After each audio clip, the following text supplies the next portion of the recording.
So what is the new tool that you can use when children are upset to actually work the situation so that your relationship becomes closer and so that they become more intelligent, so that the part of their mind that was holding those feelings in there gets to release the feelings and gets to then learn things and do things that were new and that are fresh. So your child actually gains intelligence by releasing feelings that either have been held or that just went in. You know, you release them and you don't have to manage them anymore.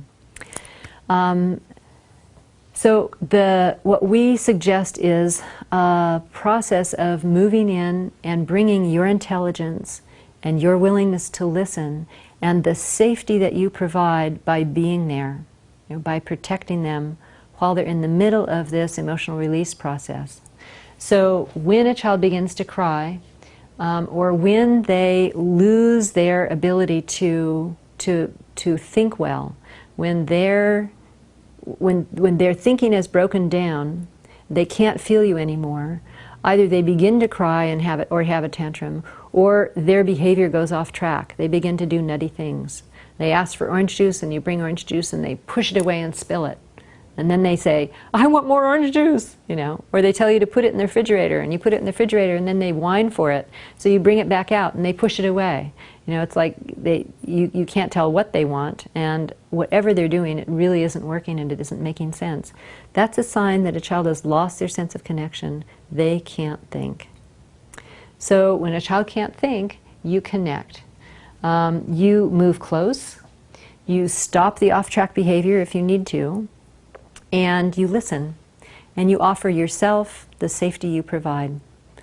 And what happens is that the child will keep on showing you feelings as long as they feel safe.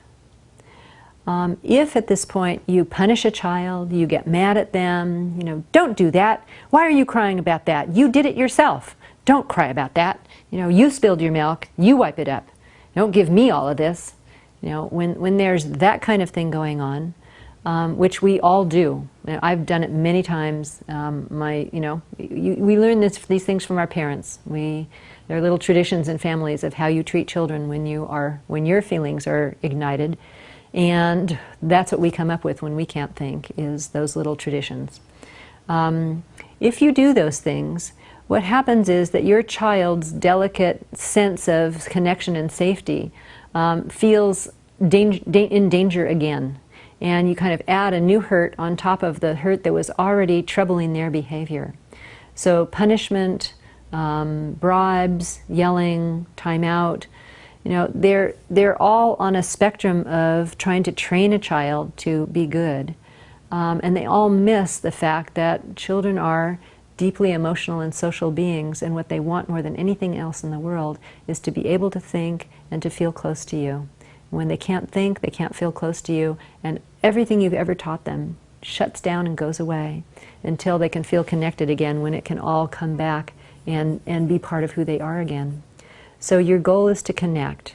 Your goal is to bring them you, because you and the safety that you bring are really what your child's system needs in order to right itself after their limbic system has been frazzled by either something hard that happened or a reminder of something hard that happened that set their behavior on edge.